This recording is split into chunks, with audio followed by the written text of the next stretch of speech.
Hello and welcome to Monday Mornings with Useful Idiots, where we react to the Sunday morning news shows that we watch so that you don't have to. I'm Katie Halper. I'm Aaron Maté. Good Monday morning, everybody.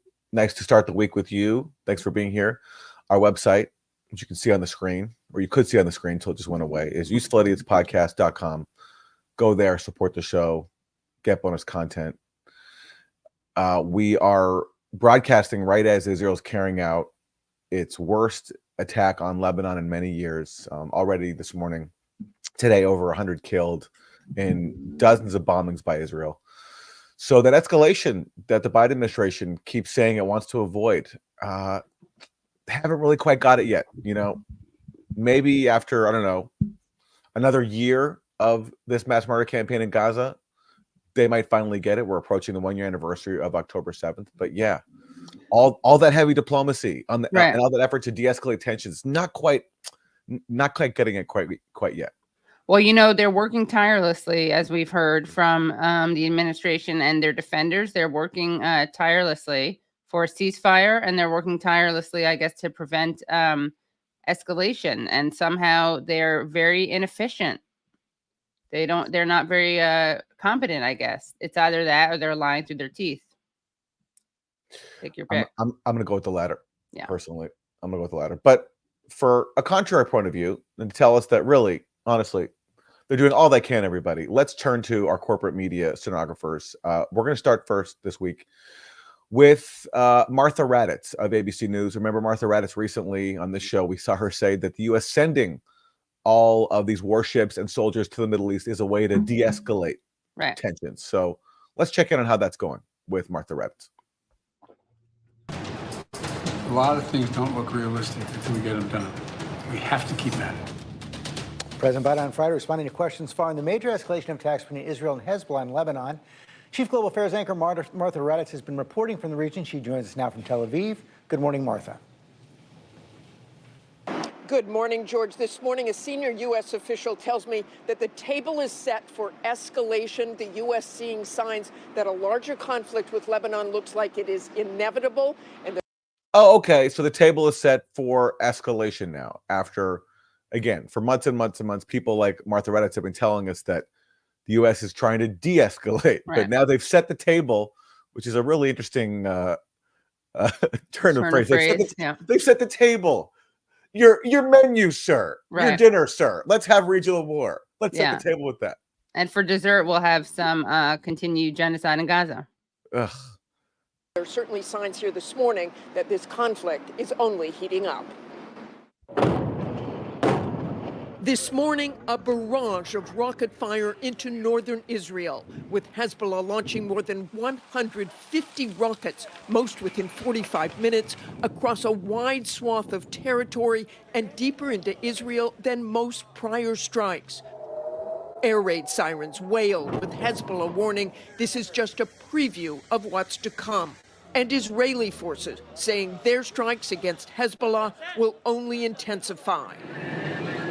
For the Israelis who remain in the north, the fears are intense. At this kibbutz in Tuval, just over 10 miles from the Lebanese border, residents Paul and American Susan Nyrens hear the crossfire every day. It's pretty scary times. Well, it is, obviously. So I try not to worry about it. By the way, you hear his indigenous Israeli accent? Yeah. I was going to say, like, Israelis are such settlers. It's such a settler state that even the Israelis that they can find to put on TV are more often than not even like born in Israel. After it was stolen from Palestine, it was like, like immediately after it's stolen from Palestine, they're like a new wave of settlers who come. Like this guy sounds like he's from South Africa. Or Australia, I'm not sure. Or Australia, yeah. And the other one's American, Can they at least find one Israeli who at least has the Israeli accent? Right. Yeah, exactly. Yeah. Except for a small percentage of Israeli Jews. Yeah. Is not from Palestine. Sound cool. I'm not quite as cool. By the way, I've had confirmation from a South African viewer who just texted me that he is indeed Australian, and he's offended that you suggested he was South African, Aaron. I'm sorry to my South African friends. Nice. Well done, I'm sorry. I apologize. Please accept my apology. Yeah, I will send you it's, some biltong, whoever that is. I'll send you some free biltong. Okay, my Nice. favorite South African snack. Yes. over 10 miles Sorry, I from didn't the mean- Lebanese oops. border. Residents Paul and American Susan Knight I love his giddy little laugh though. Like, yeah, sure. Like it's they're trying to manufacture like sympathy for these like Yeah. like poor Israelis whose country is terrorizing everybody else. And they end it with a nice little chuckle, like I'm a Right, I settler know. from I know. Australia. Yeah. scary times. Also, they use the dog to try to pull at our heartstrings. Mm, So we're sympathetic to these settlers. mm. well, it is, obviously. So I try not to worry about it. I might sound cool. I'm not quite as cool as I sound. It's because pretty cool. it is worrying.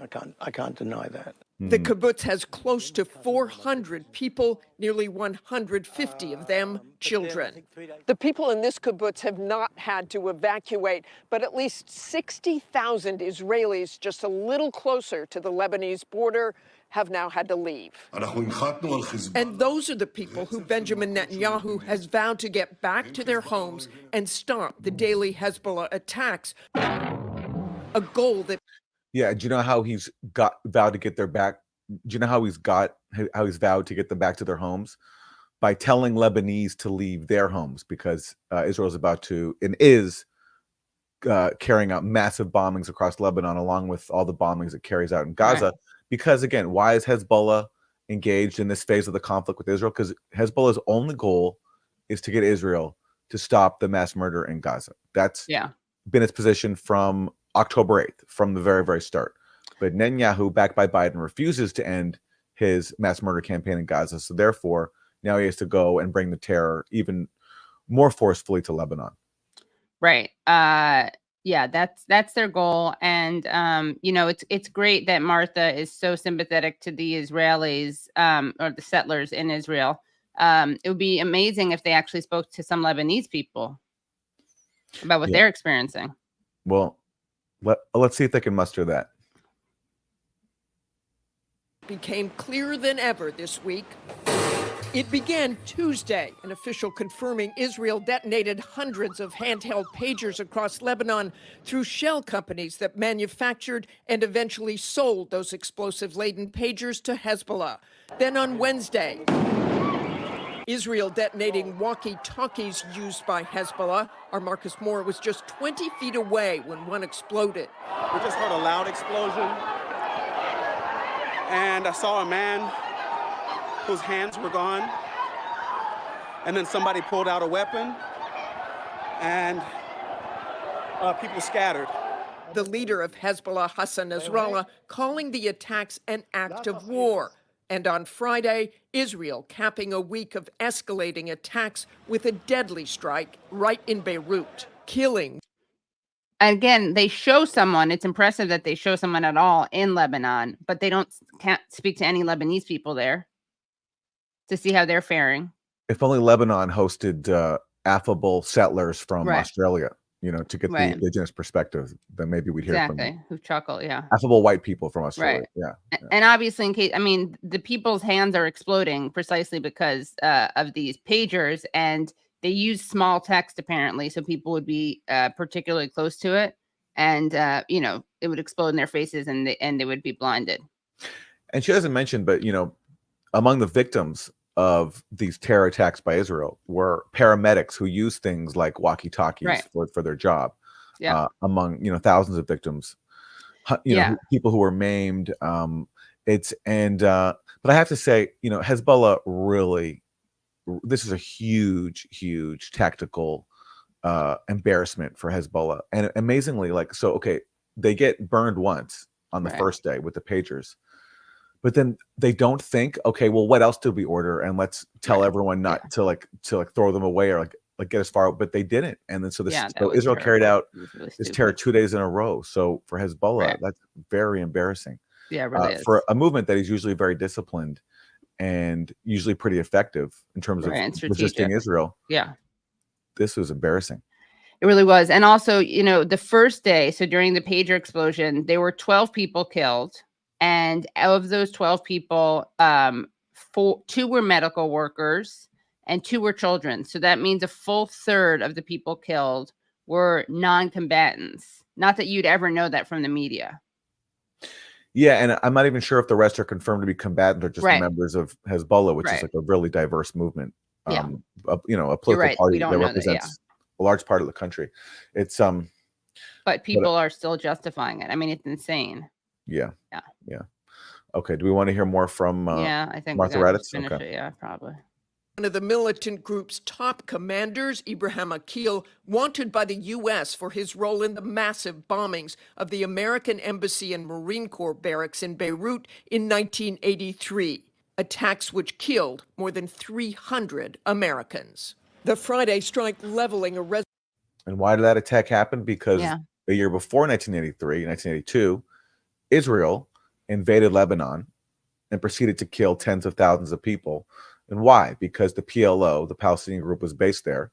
At the time, the PLO was moving toward the international consensus of a two-state solution, accepting a Palestinian state. And for Israel, which is, based around stealing as much Palestinian land as it wants and destroying Palestinian national identity, that was a no-no. So Israel moved into Lebanon to wipe out the PLO and take tens of thousands of Lebanese with them. And that's when Hezbollah was created. Right. And that's when, a year later, U.S. Marines felt the blowback of U.S. support for Israel. Right. And that's, of course, that invasion of Lebanon is what Reagan called Menachem Begin about to call it off because he's to the left of Biden. And he actually called what they were doing a Holocaust. Residential building, wounding many and killing at least 45. And this morning, another signal that the war could escalate. Israeli forces raiding the office of Al Jazeera in the West Bank while a reporter was live on television, ordering the employees to leave immediately and shut down operations for the next 45 days. Al Jazeera has been reporting extensively on the war in Gaza. And George, Israel's Prime Minister Benjamin Netanyahu this morning appearing to set aside U.S. advice to de-escalate the situation in the north, saying we will take whatever action is necessary to restore security and to bring our people safely back to their homes. George? So what's that? That's Netanyahu once again saying U.S. pleas to, like, a U.S. request that he de-escalate. He's going to ignore them. Right. We haven't heard that one before. Despite these really hard conversation errands. Yeah.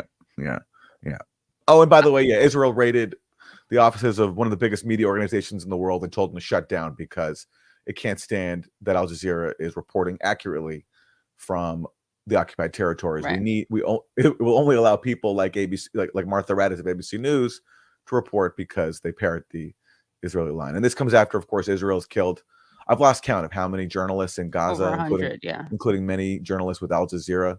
Right. So this is a part of that, longstanding attack on Al Jazeera. Of course, Israel infamously killed Shireen Abu Akleh in the West Bank a few years ago. And so this is the latest. Who's a Palestinian American, which, not that matters anyway, at all, even though Biden says you attack an American, expect a reaction. Well, the reaction is silence. I also wanted to just add, I meant to add this before. It's interesting going back to the Lebanon war. He actually said, Biden said that he would have gone even further than Israel. Yeah, back 40 years ago, he was so bloodthirsty. Visionary. Yeah. He was that even Menachem Begin, who was carrying out the attack on Lebanon, even he was offended or taken aback by Biden's bloodlust, which is saying something. So Biden now has the opportunity to really fulfill his vision for mass civilian deaths now that he's in office, and still apparently in charge. Okay, let's turn to Biden's spokesperson, John Kirby, America's most genocidal game show host. What does he have to say? What exactly is the United States doing now to advance a diplomatic initiative? We have been involved in extensive and quite assertive diplomacy. In fact, our one of our envoys, Amos Hochstein, who I think you know, was in the region just a few days ago. We will certainly keep up those conversations as best we can. And we're talking. Wow. A guy working for the Biden administration was actually in the region a few days ago.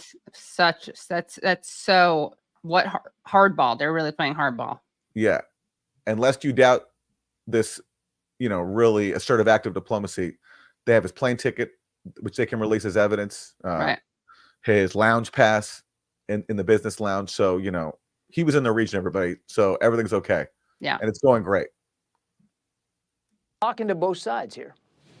This seems to have been sparked, this latest escalation seems to have been sparked by the pager detonations by Israel earlier this week. I know that you've said the United States did not get a heads up there. Is the United States concerned about what some have said is a relatively indiscriminate indiscriminate effect of these pager detonations? Do you know some of these people are actually? Surprisingly, Leon Panetta, the former defense secretary and director of the CIA, he said on Sunday that this is terrorism. No, I can't believe. I was actually I mean, it is terrorism, and we talked about that on last week's show with our guest too, who's in the military. But I was actually quite surprised that he said that and was allowed to say that. I wonder how long until he's going to be called an anti-Semite. There's not a lot I can say about those incidents. I'm not going to get into the details of it. I think, as I also made clear, we weren't involved in it. I will just say, though, George, so that we are watching all these. Since when do we not comment on things we're not involved with, by the way? Yeah, we put this out last week. The U.S. never comments on things it's not involved in. It doesn't like stick its nose in other people's business. You know, we stay in our lane. Exactly. Okay? We're just putting our head down, working for that ceasefire. Yeah. You know, so not our business if our client state carries out an act of mass terror in furtherance of its genocidal campaign in Gaza, which we refuse to stop. Nope, sorry, got to keep our head down. Yeah, that's why, for instance, we never comment on what Hamas does, Hezbollah does, because we're not involved in it. Yeah. Yeah. It's like that Salt and Pepper song. You know, it's none of your business. Yes. If I want to genocide tonight. It's none of your business. There you know, that's the John Kirby Biden administration approach. Okay. We're humble. We don't meddle. So if Israel's going to carry out terror, sorry, it's not our business. Yeah. Yeah. Just last week, the Biden administration announced this global effort to shut down RT, the Russian state TV network, and by making it harder for RT to basically pay people in dollars. So it's like the U.S. is so afraid of RT that they're going to interfere to that degree to make it harder for RT to pay people. And literally, a top State Department official, I think it was Jamie Rubin, head of the Global Engagement Center, either him or Antony Blinken, they blamed RT for the fact that the U.S. does not have more support in the global South for the Ukraine proxy war. So it's they're willing to intervene to stop a foreign state TV network from broadcasting in the global South to I don't know, people in South America. But unfortunately, when our client Israel carries out a terror attack in Lebanon, not our business. Sorry. Yeah. Can't go there. Disgusting. Let's hear more John Kirby. Escalating tensions that have been occurring over the last week or so with great concern. And we want to make sure that we can continue to do everything we can to try to prevent this from becoming an all-out war there with Hezbollah across that Lebanese border. We don't want, in fact, we've been working since the beginning of this conflict, on October 8th and on, to try to prevent an escalation, to prevent a broadening of this conflict there in and around Israel, but also in the region. Wow. I mean, it's unbelievable. This must be some magical, invisible diplomacy. Yeah, I don't know. I'm trying to think of a good metaphor here. This would be say you're working a construction job and the building is crumbling around you. This would be if the construction manager came up to you, listen, we're doing everything we can to keep the building afloat here. We're working around the clock. As another piece of scaffolding falls, hits somebody in the head, and people die. Things explode. I mean, it's these are the worst de-escalators in world history. Yeah, all that is happening is escalation, but they keep telling us that they're working hard to de-escalate.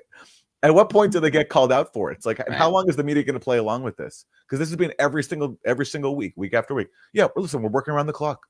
We haven't given up.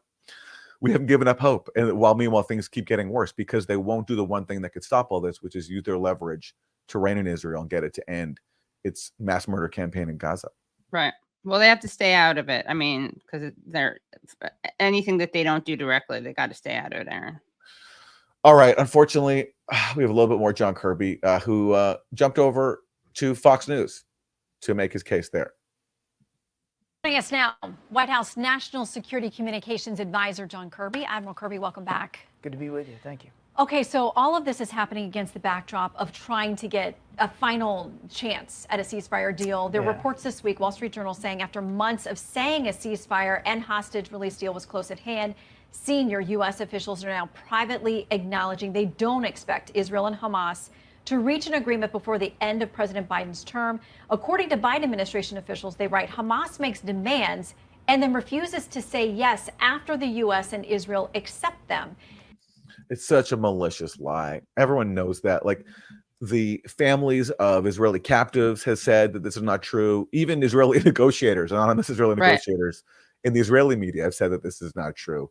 But in the U.S., which is in lockstep with Benjamin Netanyahu, you can repeat this lie and not face any consequences. On Israel, we're a much more propagandized society than even Israel is, which is hard to fathom. But it's true in terms of media diversity. There's more in Israel. There's more fact-based reporting in Israel than there is in the U.S. about these critical issues. Is it time to accept that maybe Hamas doesn't want a deal? It's certainly time to accept apparent to us that Mr. Sinwar remains the big obstacle here to getting it. By the way, I love this idea that it's like, is it time to accept it? Like, we've been in denial and we've been saying Hamas really does want a deal, but finally. Are we too kind? Right. Are we too trusting? Are we too naive in our hope that of peace in this region, that these savages just won't accept our outstretched hand of peace and our efforts to do good? Maybe we just believe too much in peace. Maybe it's time to think about. Too peaceful. Yeah, we're too peaceful. Yeah, and of course, again, the real story is that Netanyahu has kept adding conditions that he knows Hamas won't accept. He demanded, after initially not demanding it, or at least after initially dropping the demand, a permanent Israeli presence in the Philadelphia corridor between Egypt and Gaza, and also a permanent Israeli presence around the north of Gaza to basically vet who can return to what's left of their homes, which no Palestinian could ever accept. And those are the key sticking points that remain. And the Biden administration, rather than say Israel is being unfair by adding these new conditions, is pretending as if Hamas is accepting positions that it's already agreed to, when of course Hamas never agreed to either of those. But you just don't hear that on corporate TV. I'm not sure if it's ever been mentioned. It's just, these facts just don't exist. Deal, and it certainly is the case that he has done nothing in the recent weeks to prove that he's willing to move this forward in a good faith way. He is the major obstacle, no question about it. And whoever that official was is right. I mean, it's tough to get him to say yes to things that he's already said he wanted.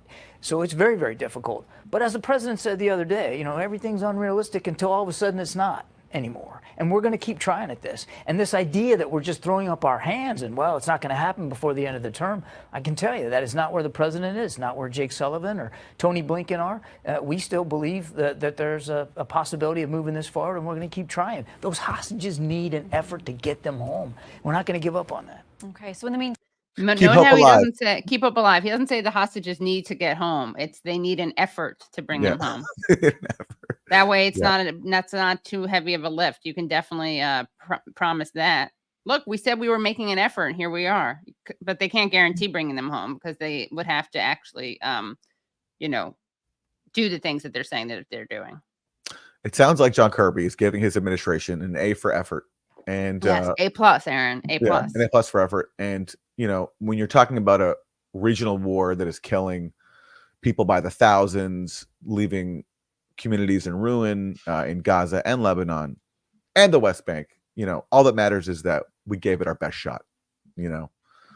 Who should this get even worse, and we do even have a full-blown regional war rather than just like the low bubbling regional war that's going on now, the low submarine region, then hey, at least we tried.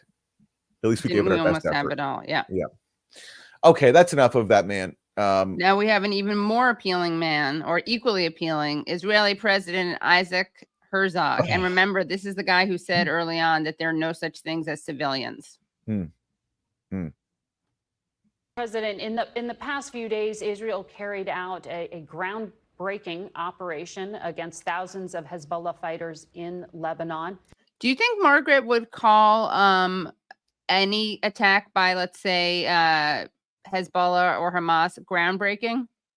No, certainly not. Yeah, Like something tells me that she wouldn't use that term. like October 7th, you could describe as Yeah. groundbreaking, but I don't think that they would apply. I mean, when we talk about October 7th, it's horrific. It's Right. horrible. But it's unprecedented. Yeah, unprecedented. Israel carries out a terrorist attack with pagers. It's groundbreaking. Right. The New York Times said it was eye-opening. That's know, a which is- really unfortunate use of terms, given is, that they were yeah. literally blinding people. Exactly. Okay, let's keep going. All right. The U.S. was only given 20 minutes notice ahead of time. Since then, Israel also carried out a strike in Beirut that killed senior commanders of Hezbollah. What is this strategy? Who else was killed, Margaret? Do you want to mention any of the kids or the medical workers? Meh. Or just the senior Hezbollah people? Yeah. Not worth mentioning.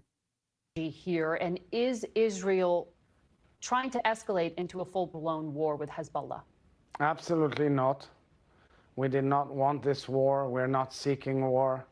This war was waged upon us by the proxies of the empire of evil of Iran on October 7th by Hamas, and on October 8th by Hezbollah, and ever since from Lebanon in the north, and of course from Hamas in the south, and all over the Middle East. The proxies of Iran are attacking and attacking. Now, Hezbollah has been attacking us on a daily basis, demolishing Israeli villages and towns, basically leading to the eviction of 100,000 Israelis from their homes. Life has been shattered in our northern border. I don't think any American would have accepted it as a kind of a status quo situation in the United States. And at the end, Well, hopefully, no American would accept their own government confining millions of people right next to them inside a concentration camp, Right. and then committing out mass murder against the people that it's trapped there, and blocking all food, fuel, medicine, water, as people like him openly bragged about doing to the people of Gaza. And rather than risking their own safety and continuing that mass murder campaign, hopefully most Americans would say, let's stop occupying people and stop Right. exterminating them. And that would have stopped all of this, because again, it has to be stressed again and again, Hezbollah and Ansar Allah in Yemen, and everybody else participating in the axis of resistance against Israel, their only goal is to stop the genocide in Gaza. That's their only Right. demand. As they've said time Yeah. and time again. Yeah. But according to these people, it's actually because they just hate Jews. there are things that must be done. The duty of a government or a nation is to take care of its citizens and bring them back home. Then why have you killed more hostages than you've freed? Minor detail, Katie. Yeah. Minor detail. Interesting way to protect its citizens. Another interesting thing is he's saying that we didn't want this war, right? We're not seeking war. Take a look at this headline from Israeli media, which again is often more honest than ours. This is from Haaretz. Israeli minister claims Lebanon cannot be defined as state. IDF should establish buffer zone. Israel's Diaspora Affairs Minister Amichai Shikli said that given the Lebanese government's failure to exercise its sovereignty over Hezbollah-controlled southern Lebanon, the IDF had the right to take over areas from which missiles could be fired into Israel. Sounds very defensive, right? Yeah. And again, Israel hates Hezbollah because Hezbollah is pretty much the only force in the region that can, actually resist Israel, like militarily. Right.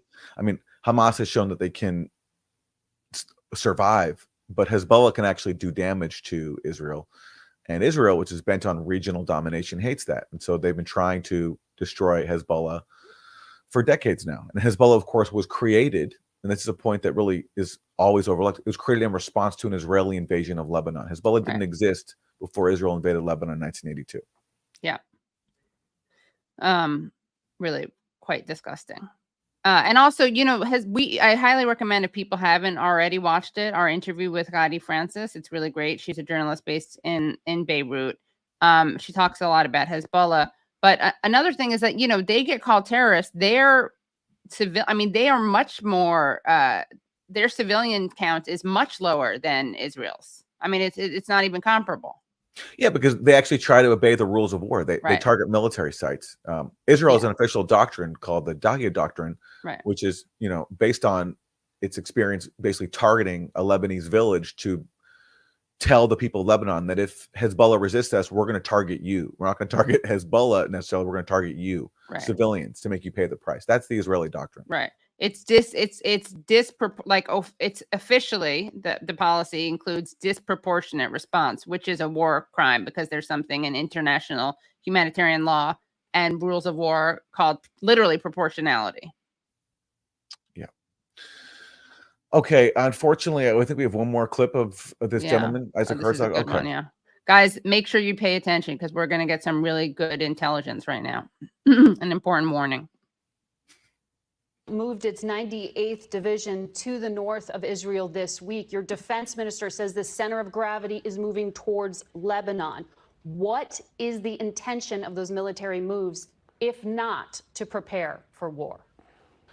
Because these guys who we eradicated on Friday were gathering together in their apartment in Beirut in order to plan another October 7th. They developed this school of thought of swarming into Israel, of trying to take hostage, of butchering, raping, burning, abducting. At the end, we have enough risks here to take care of. Pardon? Do you have evidence that there was an imminent attack? So I can't go into all the information itself, but it is assumed that they were planning an attack. You see today, this morning, they took out a barrage of attacks on Israeli cities, towns, and villages all over the northern part of Israel, pounding with huge bombs and missiles on the northern part of Israel. Why would any nation accept it? Why would any decent nation accept it? We're almost a year in such a... Because no decent nation would have put itself in the position where it's more committed to mass murder than it is to the security of its own citizens. That's what it comes down to. Israel's not a decent nation. It's an supremacist nation that is trying to wipe out Gaza, make it unlivable for anybody who wants to remain, and expel as many people as possible. And that supersedes everything else. And that's why it's been carrying out routine attacks inside Lebanon. And again, unlike Hezbollah, it does target civilians. And his claim that they had proof of another October 7th, Hezbollah traditionally, I mean, he mentions kidnapping. And and rape. Well, the rape thing we know is now a complete Israeli fabrication. That's well established. It was still nearly 1 year later. Don't have a single identified victim of alleged Hamas rape, dead or alive. No physical forensic evidence, no video evidence. Only people claim to be witnesses whose stories have been debunked and don't even add up. But so we know that. But he talks about Hezbollah. He suggests that Hezbollah has a record of taking hostages. What they've mainly done in terms of taking captives is they've gone after Israeli soldiers, and they've done that to get their own people freed. Right. Because Israel routinely kidnaps Lebanese, puts them in torture dungeons. There's a long history of that going back many years. So Hezbollah in 2006, for example, launched an operation in which they took Israeli soldiers captive. And Israel in 2006, rather than negotiate for the release of its soldiers, used that as an opportunity to invade Lebanon because they were trying to destroy Hezbollah, the main force that can resist them. And Nasrallah actually was since then been quoted saying that if I knew that Israel's response would have been so barbaric, I actually wouldn't have done this. I wouldn't have taken these people captive because he assumed that Israel, like most decent nations, would have just negotiated a prisoner release, but Israel instead tried to use that as an opportunity to wipe out Hezbollah and in the process kill, many people inside Lebanon. Right. He made the huge mistake of thinking that Israel, I mean, he knows that they don't care about Palestinians or Lebanese, but his big mistake was thinking that they cared about Israeli citizens enough to negotiate. Exactly. And you have to, and I think Hamas made the same mistake too in carrying out October 7th. I don't think they appreciated what kind of nation they're dealing with. And this guy goes on TV and says that they're a decent nation. There's no nation on earth that I think would be this genocidal. I really don't. I don't think the U.S. would even do the things that Israel's done inside Gaza. Right. Not like we don't, and it's always interesting when people say the U.S. government would do the same. First of all, they wouldn't do the same level of civilian pillage, but also we also commit war crimes, so it's not like it's a great example to point to. And it's really annoying when the term "pat progressive except on Palestine" when those people make that point, because the U.S. does respond to things in a terrorist way, like Israel, and we're out in the streets when they do that. All right. Well, we have more sage voices to weigh in on the latest in the Middle East. We haven't heard from him in a while. Senator John Fetterman. Yes. As you know, a new front opened in the war in the Middle East, jeopardizing ceasefire talks. Senator Bernie Sanders accused Prime Minister Netanyahu of sabotaging a deal. Take a look at what he said. Every time a deal appears close, Netanyahu moves the goalposts, introducing new demands and torpedoing the deal. It is clear to me that Netanyahu is prolonging the war in order to cling to power. Senator, you have stood firmly behind Israel, but do you agree with any part of what your colleague, Senator Sanders, said there? No, not at all. And I want to be very clear. I thought what Israel chose to do about blowing up the pagers and then walkie-talkies, and then after targeting and eliminating membership and leadership of Hezbollah, I absolutely support that. In fact, if anything, I love it. And Israel demonstrated that they will not allow terrorists not to be held accountable. And I fully support that. And it's not about nothing that has what my colleague has said. I love it. He loves it. He loves it. Not only is he okay with it, he loves it, because who doesn't love it when people lose their hands, when people are killed, when children are killed? What's not to love? As a child, I would have been really happy to receive maybe a toy walkie-talkie or a toy pager or something, for a holiday. And John Fetterman reminds me of that, a giddy child, but he's giddy at these devices being used to maim people. Right. Because they're Arab. That's pretty much what he's saying. Yeah. So he's gotten his early Christmas gift. So disgusting. Hanukkah, since he's such a, loves draping himself in the Israeli flag, which claims to be the Jewish state. Yeah. Well, oh boy. We have a good one now. We got a good one. Yeah. We are going to hear from my president, Madam Secretary Hillary Clinton. We were doing an event. And here she is. So sorry, the context here, she's talking about being at Columbia University, where she is teaching. Okay. And she's teaching, by the way, she's teaching, her co-instructor is the dean of SIPA. It's literally a former Israeli intelligence agent, which is always omitted from her bio. But so Hillary Clinton and a former Israeli intelligence agent are leading courses in foreign affairs for hundreds of students, and I just feel for these young people. Yeah, it's not a class I would want to take. Yeah. Anyway, so now she's recapping what the class was like after October 7th. Right. Yes. Exactly. Yeah. We were doing an event. And we started being protested, the dean and I and our guests, and being screamed at, being called, all kinds of names. What happened in that period? And do you know what event she's referring to? She's referring to when she hosted a event to promote the fabricated Hamas rape allegations. This was at a time when Israel was carrying out its mass murder campaign in full swing, and it needed to convince the world that it could not negotiate with Hamas, that these were all just barbaric terrorists who couldn't be negotiated, and therefore it was okay to destroy the people of Gaza along with them. So Hillary Clinton and her former Israeli intelligence colleague put together this conference where they featured people like Jeffrey Gettleman, the lead author of that debunked New York Times story, to promote the rape allegations that have since been debunked. And these brave young people got up and protested them and reminded them not only that they were spreading lies, but of their own record in promoting, atrocities, Right. sexual violence, not only in backing Israel, which carries out sexual violence, but also in places like Libya, which Hillary Clinton played a key role in destroying. So that's Right. what she's referring to there. And they claimed that Gaddafi was giving Viagra to his troops. Yeah, so she has a long history in trafficking in fabricated sexual violence allegations to justify atrocities. Yeah, Carried she out. has a history of weaponizing sexual violence. It's almost like every allegation, every accusation is a confession, major projection. Yeah. The best I can sort of unpack it is that there were already existing groups within our country, and particularly on certain campuses like Columbia, who had talking points. They had a plan for protest and disruption.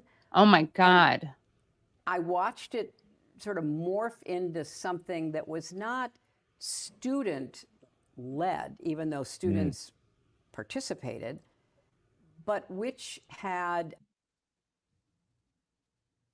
outside funding, outside direction. Like what? And what's the example? Can you give one example of this? Eric Adams also talked about outside agitators, and when asked for a single example, he didn't want to give them notoriety. So I want to thank him and Hillary Clinton for being so sensitive and not pointing to a single example of what they're saying. I mean, her well-established Russiagate playbook is to blame Right. Russia for everything, including her loss. So is she blaming Russia here? Is she blaming Iran? I mean, of course, Benjamin China. Netanyahu got up before Congress and blamed Iran, saying that protesters against him are just Iran's useful idiots and funded Right. by Iran. So who's she going with here? She doesn't want to tell us, Aaron. That'll maybe be revealed in her next book that she has to shell for. Yeah. I still to this day, I'm not quite sure of all that was going on. Oh, okay. So it was a Wow. foreign plot, but yeah, Right. we're still working out the details. Yeah. Yeah. Inspector Clinton. Yeah.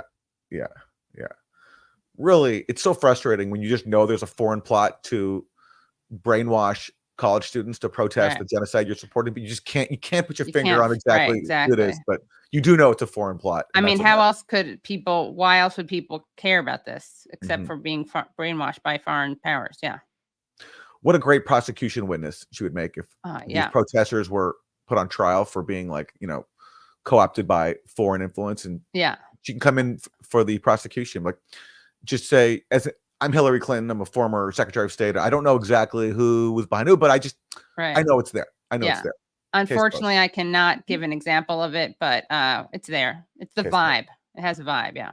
And this, for anybody who wants a career in academia, to be to teach young people at a prestigious university, this is a really good tack to take, is basically become convinced the young people are all being handled and manipulated by foreign powers. So this is it's a great way to get the job. Yeah. And of course, by the way, I want to mention that when she did the thing with Jeff, what's his name? Gettleman, Jeff Gettleman, right? That was, they did an event during their weaponizing sexual violence thing. And that's when he said something about how he wouldn't call it evidence. Yeah, he was wearing his stupid flak vest like the journalists put on to make it look important. And he's like, yeah, I don't really consider what I do gathering evidence. I'm more telling a story. Yes, correct. You're telling a story to justify genocide. And it was such a scam, people who forgot this, that the Israeli woman who Gettleman presented as the symbol of Hamas sexual violence, her family called out Gettleman for manipulating them and falsely presenting her as being a victim of sexual violence. And they pointed out it was literally impossible for her to have been the victim of sexual violence because they spoke to her shortly before she was killed on October 7th. And so the time span made it impossible. But he, with his storytelling abilities, made it appear as if she was the victim of rape. So that's who Jeffrey Gettleman is, and that's who Hillary Clinton was promoting. I mean, I'm surprised that Gettleman didn't wear a bulletproof vest when he spoke at Columbia, because that's how dangerous these protesters are. Yeah, well, It's not enough to wear a flak jacket. according to Hillary Clinton, yes, yeah. I wonder if like, does she do this in class? If someone asks her a question she doesn't like, does she accuse them of being funded by some foreign power? Right. Yeah. She's like, I'm not going to answer your question because it doesn't come from you. It comes from the Ayatollah. So Right. sorry. Yeah. Next question. Next question. Yeah. With it. And a lot of students were caught up in that. And a lot of the videos on social media gave not just a one-sided view of the conflict, but a totally anti-Israel. Yeah, it's called the IDF live streaming war crimes. Very one-sided. Yeah. If I see a kid with their head blown off Yeah. by Israel with U.S. weapons, I'm not seeing the probably other China. side. Right. Yeah, You're not yeah. seeing the other side. Yeah. Yeah. Pro-Hamas, not just pro-Palestinian view. And for me, it was distressing because, look, I have my own opinions formed over many years. I am willing to sit down and have a conversation with anybody. But it's difficult to have conversations with people who hold strong opinions with no factual and historical basis. Which is you. That is Right. you. You're describing yourself. You're Right. a member of a cult. It's called Lebanon, that believes that, for example, Russia is responsible for your victory and for every problem in the U.S. under the sun. And also, you're consistently lying about history to justify Israel's occupation and mass Right. murder. Right. She you knows her history and lies about it. That's her style. And it comes from experience. Back in the late 1990s, there was a big controversy in the U.S. It's funny to think about this now, but this was an actual controversy when Hillary Clinton made the mistake of saying that there should be a Palestinian state. Right. And back then, things were so, even more racist, I guess, in many ways. You couldn't even say that. So she had to apologize and say she was speaking out of turn. So Hillary Clinton learned her lesson from that, I think, and internalized it. From now on, she was going to completely parrot Israeli propaganda. And that's what she's done. And that's what she'll continue to do here in this interview. Yeah, unfortunately, though, Aaron, unlike Hillary Clinton, the young kids don't know how to sell out and throw Palestine under the bus for their own political gain. That's the kind of knowledge and history familiarity that she laments that they don't have. Well, also, she referred to in her book, in one of her books, she called it an occupation. Imagine that. That was before she learned her lessons of history. Okay, let's keep going because there's more, even more. Sorry, and so everyone. in trying to talk to students, not just at Columbia, but elsewhere, I would be met with slogans. I would be met with attacks and, very So sad. inflammatory language. And when I would ask, well, what about, do you know what happened in 2000 at Camp David? No. Do you know what happened in 1947? No. I'm supposed to believe that people chanting at Hillary Clinton were asked if they knew about what happened in 1947. They said no. What's also amazing is she's referring to, do they know my own Exactly. false tale of what happened? So 1947, is she referring to the fact that Zionist militias before Israel was even created were already ethnically cleansing hundreds of thousands of Palestinians? She's not referring to that. Is she referring, when she says what happened in 2000? She's claiming, and she said this before, that what happened then, and let's pull out for a second, Wilson, that what happened in July 2000, she's claiming that that's when Yasser Arafat walked away from this really generous peace offer that her husband, Bill Clinton, and Israeli Prime Minister Ehud Barak gave to Palestinians.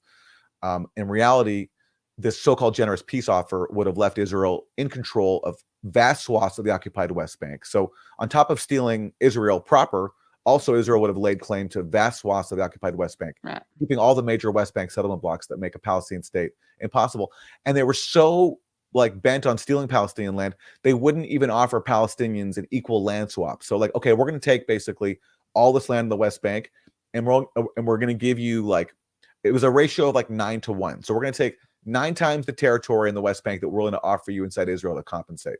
So that was the so-called generous offer that Clinton offered Yasser Arafat. And they even said to him, okay, we know you really want East Jerusalem as your capital.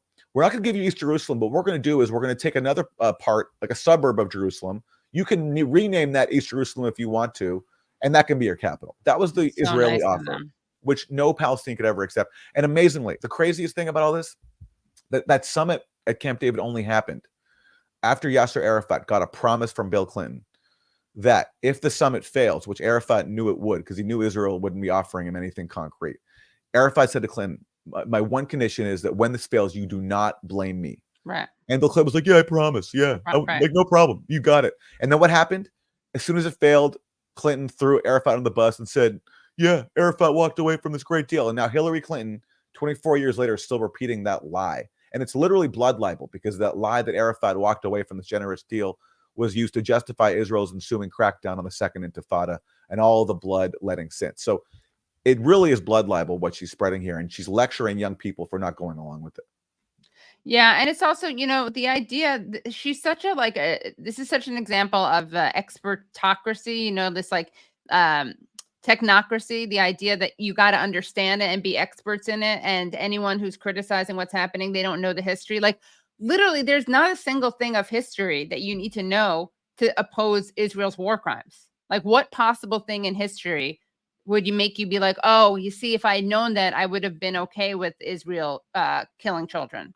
It's so true. Like, even if it were true what she's saying about Camp David 24 years ago, it's not.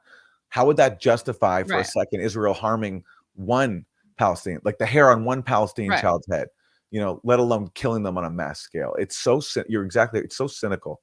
Yeah. And of course, it will never be challenged on the show. And this is exactly what they want to do. They want to make it, oh, it's complicated, right? No, there's really nothing complicated about what's happening right now. Yeah. But I guess you shouldn't talk about, Aaron, it's actually really problematic to talk about anything or oppose what Israel's doing unless you've taken a course with Hillary Clinton. then you can open up your mouth. Yeah. I feel strong about like not taking Hillary Clinton course as like an NRA member feels about having their guns taken away. Like, for my cold dead hands, you can get me to sign up for that course. Yeah, exactly. Okay, let's hear more from Hillary. Do you know how difficult the relationships have been? No. Do you know that there are Arab Israelis? And oh my God, they're Arab. IDF? None of that. And this whole— Do you know Israel's talking points? Do you know how Israel tries to whitewash its genocide and apartheid? Do you know that there are Israeli Arabs who serve in the IDF? If you knew that, you would be for bombing refugee camps. Unfortunately, you're too ignorant to support that. By the way, the number of people I think who would call themselves Arab Israelis, at least who are Palestinian. Yeah, right. Like there are Arab Jews who are Israeli, which is different from Palestinian. But the number of like Palestinians who call themselves Arab Israeli, it's I don't know. You can count them. Self-identify that way. Yeah, because they're Palestinians. And Israel wants to erase their Palestinian identity, so it calls them Arab Israeli. So Hillary Clinton is like trying to cite what really is. It's just it's more propaganda to pretend as if because there are Palestinians living inside Israel, because Israel didn't expel all the Palestinians. So congratulations to Israel on that. Like, thank you for not expelling every single Palestinian from the land you stole. We're supposed to think that Israel is some kind of democracy. This is just like, I know. If only we knew, and the young people knew these talking points. And Fareed Zakari's sitting there like, yes, wow. So taking in all this sage wisdom. Okay, wow, this has been one of the, we've taken so much time to. I know, but we got to unpack, as she says. Just everything is a lie. Everything is cynical. Right. Ugh, it's exhausting. Whole chanting of, from the river to the sea. What does that mean? What river? What sea? That's what bothered me. And what river? What sea? The same river and sea that the Likud party references in its charter when it says from the river to the sea there will be only Jewish rule. Okay, that same river and sea. And Palestinians are saying, by contrast, actually in that land we want freedom. We want our basic rights. That's what I mean. Is she now denying that there's a river and sea? Yeah, in that area. I mean, it's she needs help. I'm sorry. I mean, like many Israel apologists need help, but I'm gonna fast track her. Yeah, she's top of. We're gonna triage. Yeah, we're gonna triage. Let's de-radicalize that Columbia University professor and everyone like her ASAP. Yeah.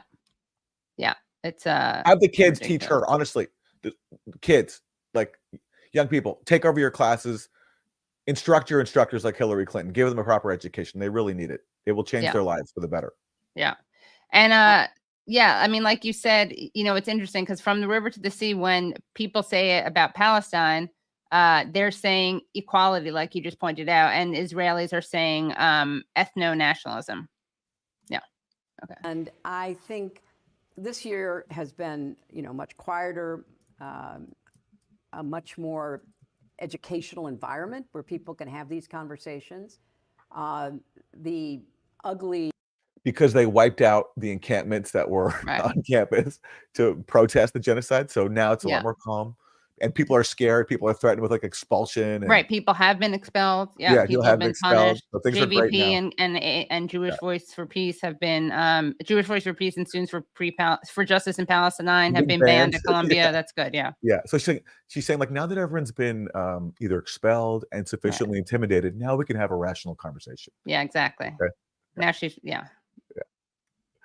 The presence of anti-Semitism, not just positions against Israel. It's perfectly legitimate. Everyone I always don't like loves what that saying country this. does, and I don't agree with that country's foreign policy. That is absolutely what you should be debating at a university.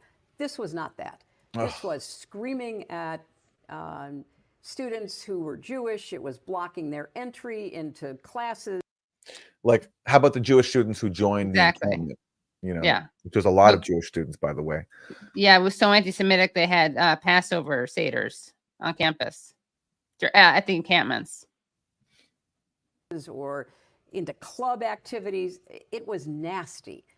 And so there was something else going on here that was very troubling. And we now, have seen evidence of, obviously foreign money, foreign influence. Where?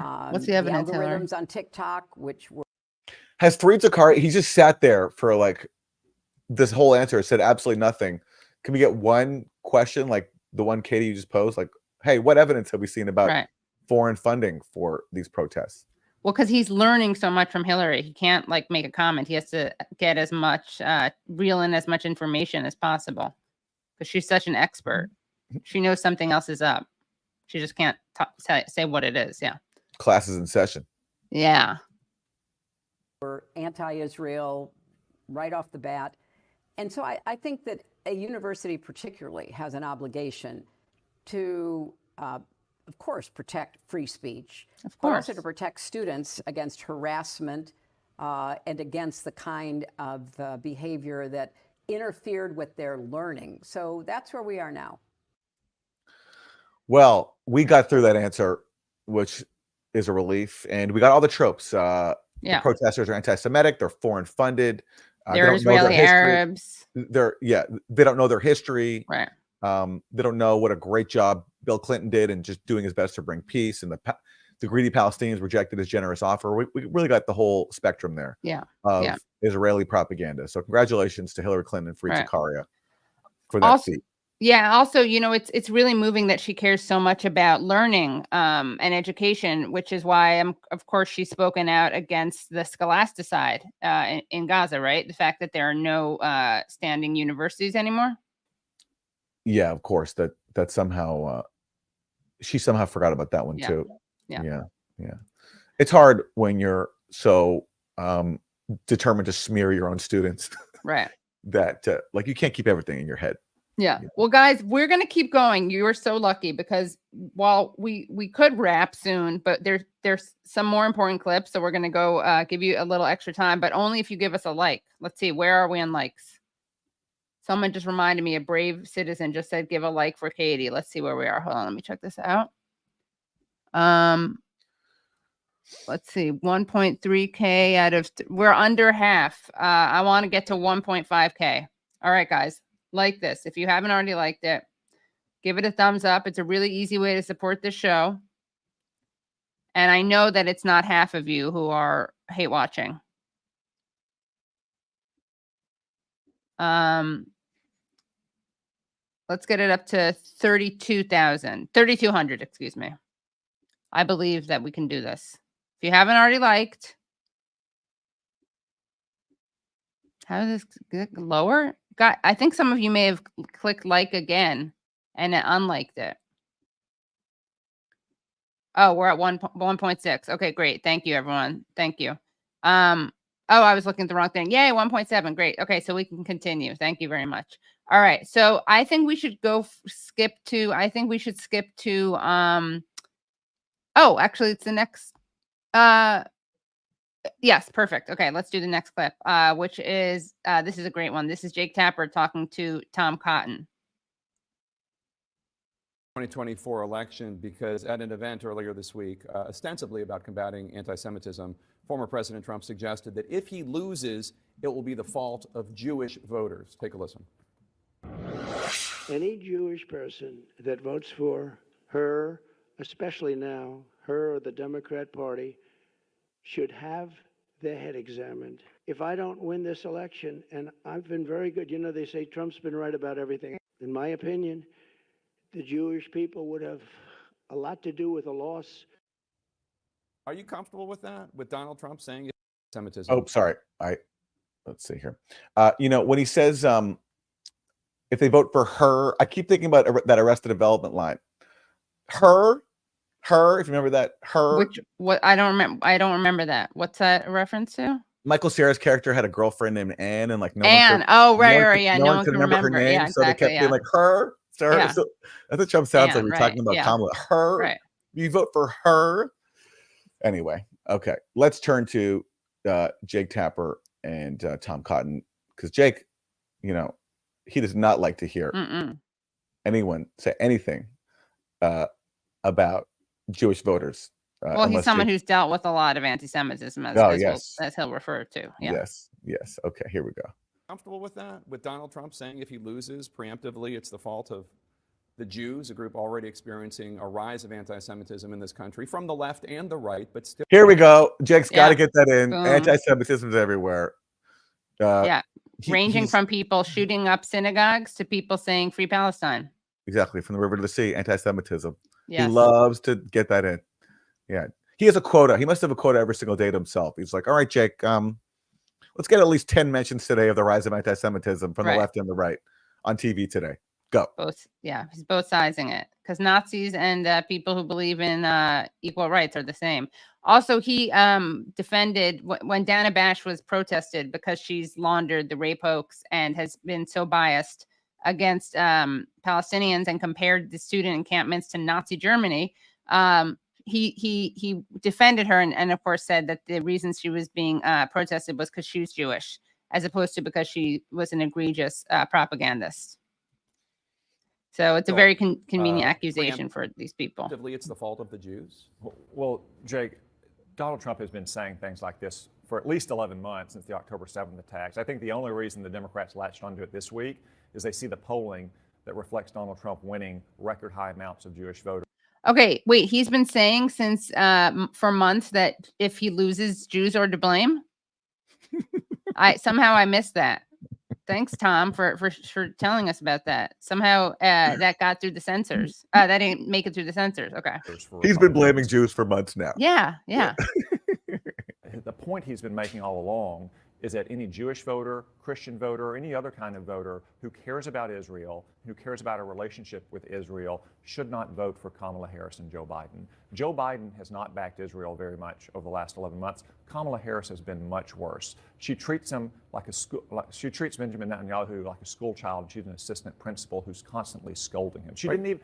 I wish she did that. Yeah, that'd be awesome. Sounds. Yeah. When did she scolded Netanyahu? I know.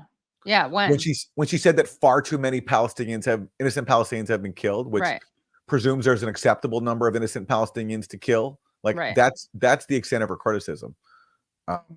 And Tom Cotton, for him, that's a bridge too far. Right.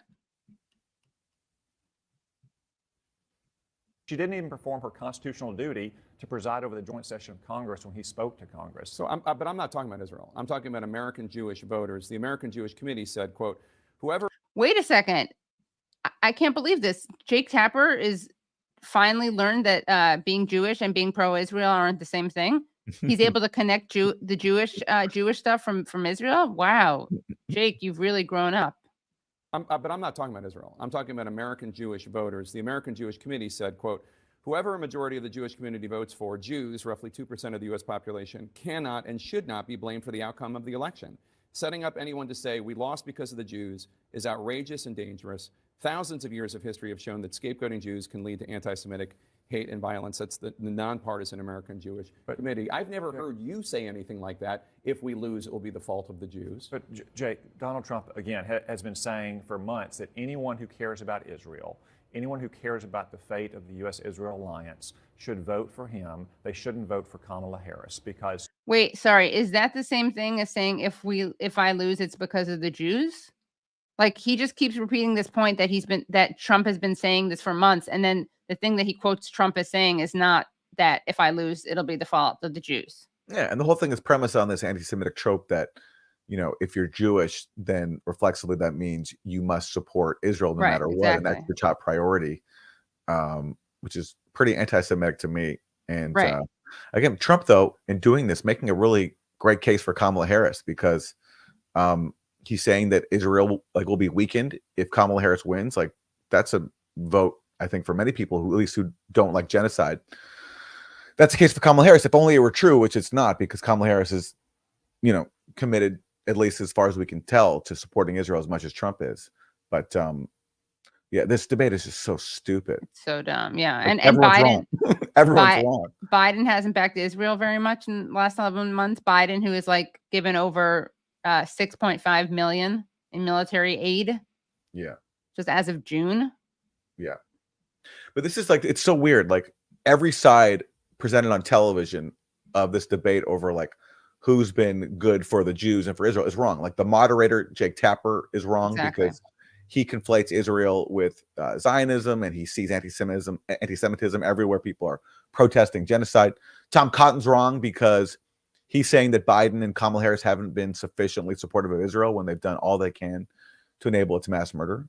And Trump is wrong because he's, of course, not only blaming Jews, but vowing to be even more extreme in his support for Israel than Kamala Harris is. So it's just such a, can anybody tell the truth? So disgusting. Close to it? Oh, I said 6.5 million. I meant, of course, 6.5 billion. Sorry about that. Kamala Harris has consistently been the most anti-Israel voice in this administration. You keep talking about Israel. I'm talking about Jewish voters who vote for any number of reasons.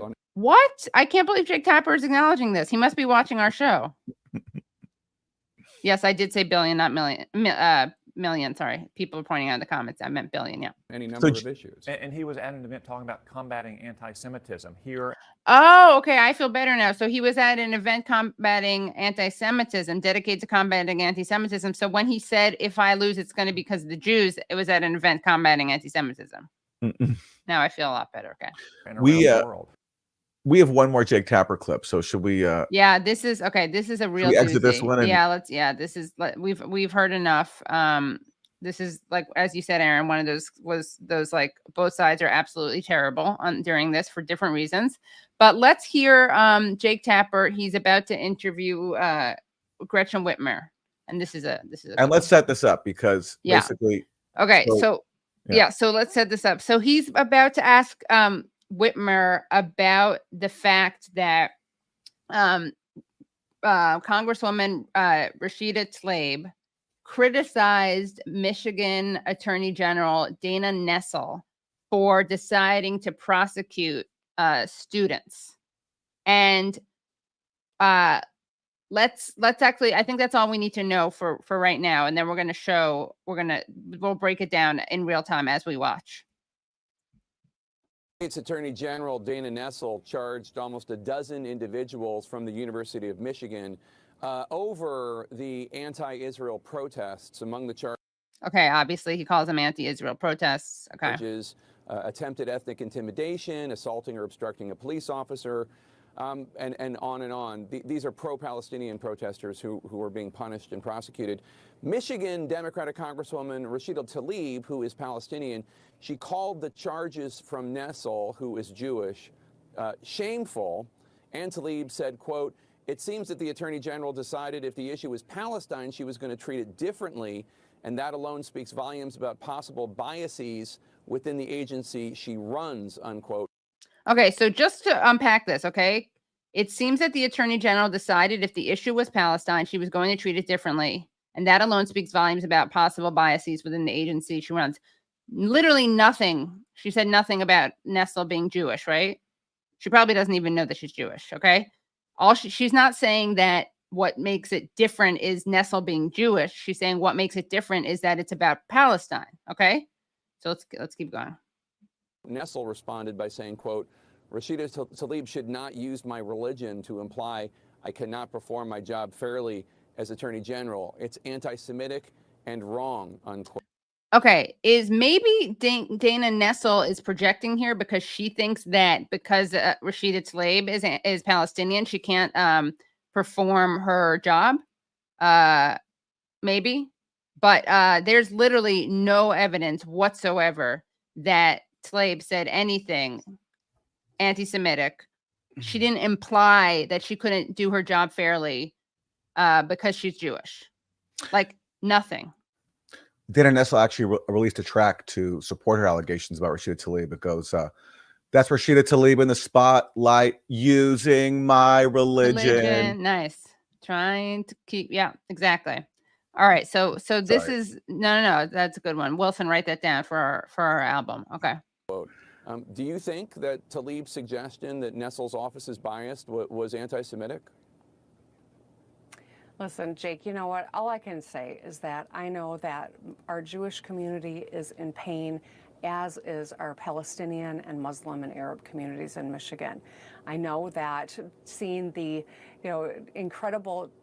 So this is the best we can get from a Democratic politician. Like, not like, no, it's not anti-Semitic because there's no reference whatsoever to Nessel's religion. It's just all we can get is, listen, both sides are in pain, so I'm not going to give a direct answer. That's like the best we can do. At least she's not saying, yes, it was anti-Semitic. I guess that's better than what because Jake Tapper clearly believes it is anti-Semitic. Yeah, I know when he asked that. What an open-ended question. Well, the good thing is Jake Tapper has helped create a smear against Tlaib because look what. Well, wait, let's finish the clip because Jake is gonna make that very clear. All right. That this war has taken on both communities has been really, really challenging and difficult, and my heart breaks for so many. But as governor, my job is to make sure that both these communities are protected and respected under the law in Michigan, and that's exactly what I'm going to stay focused on. So because she didn't say it was anti-Semitic, now Jake is going to say it's anti-Semitic because he didn't get the answer he wanted. Right. But do you think Attorney General Nessel is not doing her job? Because Congresswoman Tlaib is suggesting that she shouldn't be prosecuting these individuals that Nessel says broke the law, and that she's only doing it because she's Jewish and the protesters are not. That's not what Rashida Tlaib said. It's not what she said. All she said was that she was being biased because the protesters are Palestinian. Right. It's not about the ethnicity or background or identity of the person doing it. It's about the people on the receiving end being Palestinian. She didn't say anything about what Nessel is, who again, she probably has no idea is Jewish.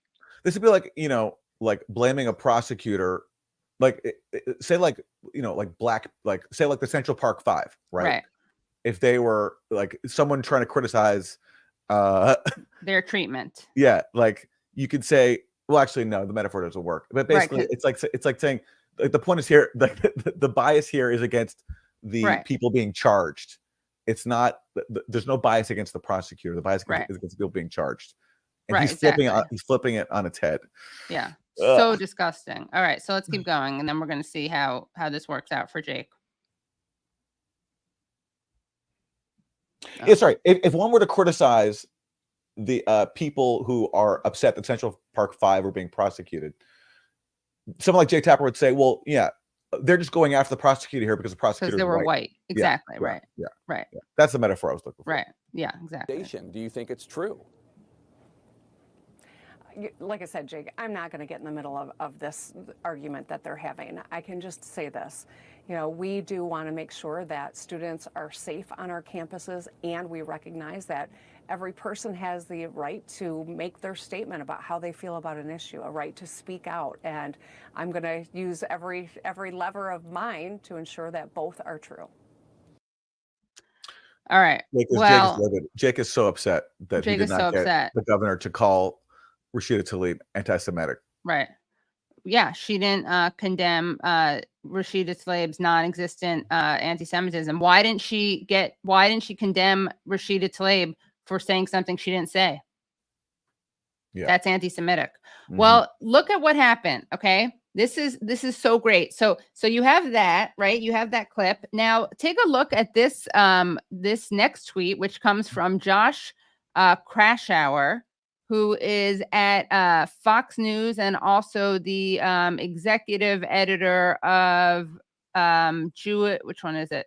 Editor-in-chief of Jewish Insider and a Fox News political analyst. He wrote an article. And here's how he presented it. Breaking, Jewish Insider. Governor Whitmer declines to back Michigan AG for prosecuting anti-Israel protesters.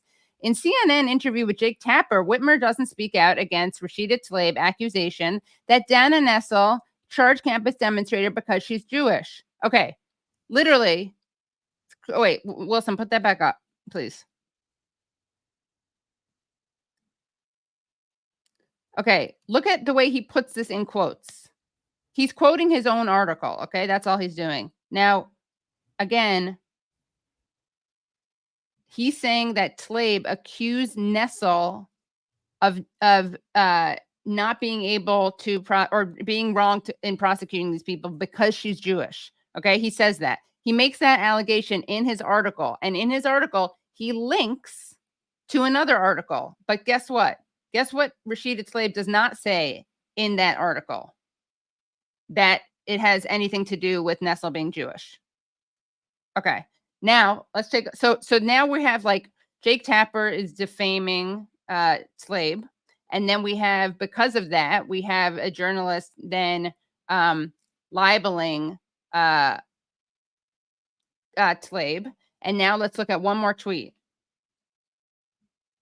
This is beautiful. So then because of this, okay, because of that story, then you have Jonathan Greenblatt of the ADL tweeting out, Governor Whitmer, when your attorney general prosecutes people for violating the law, harassing Jews, and attacking police officers, it's in the interest of public safety. When a congresswoman accuses the attorney general of prosecuting protesters simply because she's Jewish, it's, keep going, Wilson, show the full clip, please.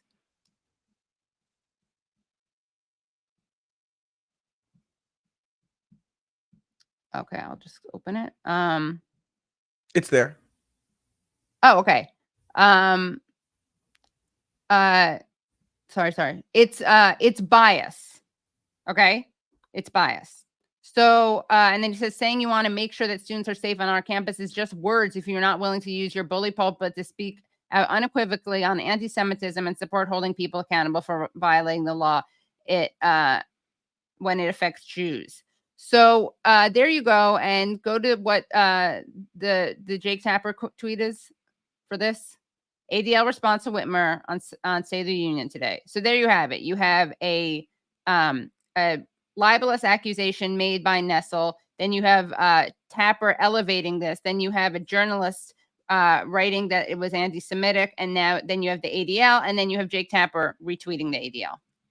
You know, some people spend their Sunday afternoons, with their families, walking their dog, going to the gym, maybe working on a hobby, watching football. Jake Tapper spends it by just sitting back and like laying back and watching as like on social media, it goes viral. Like a claim goes viral accusing Rashida Tlaib of anti-Semitism, which he helped start that morning. Yeah, right. On his cable news show. He's just laying back, having a great time watching everybody accuse Rashida Tlaib of anti-Semitism because she criticized the persecution of pro-Palestinian protesters. And did not bring up the fact that she was Jewish, but people are just lying through their teeth and saying it's because she's Jewish. Yeah. I mean, it's just so disgusting and infuriating, this lie, this absolute lie. Like, why don't they just stick to their racist tropes and racist cartoons of Rashida Tlaib instead of pretending to do journalism? This is exactly like we get to see a coordinated smear campaign in real time. Yeah, and we've been hearing nonstop for years now about like disinformation, how it spreads. Right. What do we do about it? How do we combat disinformation? Let's have a task force. Let's censor everybody, kick people off social media. And in real time, Jake Tapper showed us how it's done. He fabricated this lie that Rashida Tlaib criticized this attorney general for prosecuting protesters because she's Jewish, and then he watched it spread. Right. boosted by other high-profile accounts. I also don't That's want how to it's be done. accused of anti-Semitism, by the way. I want to make sure that I give Nessel credit. And I'm going to say this: Nessel cannot do her job. She should resign. She should be fired. And I said that even before I knew she was Jewish. Jordan Sheridan has written this book, We the Poison, and he talks about the Flint water crisis and how the government refused to prosecute anyone. And she, as Attorney General, she helped basically sabotage an investigation and any accountability on this issue. Yeah. So and recall, and this comes just shortly after Jake Tapper helped spread the lie that Josh Shapiro, the governor of Pennsylvania, he wasn't picked as Kamala's VP because he's Jewish. And so for now on, anybody, if you criticize my performance on this show, I'm going to go in the comments and accuse you of anti-Semitism. And that will be my response to all criticism going forward. Yeah. Dare critique me and you're an anti-Semite, everybody. I'm laying down the law. So if Jake Tapper responds to us or criticizes us, he's anti-Semitic. He's anti-Semitic, yeah. Yeah. I mean, it's just like so disgusting. But shout out, I guess we can give Nessel credit because like she ended her investigation into the Flint water crisis, into the poisoning in October. And so now that she did that, she can has time to prosecute the real criminals, not the people who literally poisoned people and killed people, but the students for protesting. Really, one could argue that the people of Flint are anti-Semitic for diverting attention from this prosecutor's efforts to combat anti-Semitism by charging anti-genocide protesters. So really, it's all connected. It's all connected. Yeah. All right. Well, listen, that's going to do it for today's show. Yeah. We've given you a lot of bonus time, but there was so much to be mad at. So much, yeah. And to throw up our arms about, but that's just how it is on Monday morning. Yeah, so that's how it is. Thanks for being here with us. Yeah, thanks for being here. I'm going to have a great show tomorrow. I kind of like Hillary Clinton. I can't get into who exactly is going to be on, but it is going to be great at the Katie Halper Show, 7 p.m., youtube.com/the Katie Halper Show. We're going to have a great show for you as always on Useful Idiots. And thanks so much for joining, and go to usefulidiots.podcast.com for extra content. Bye. Bye.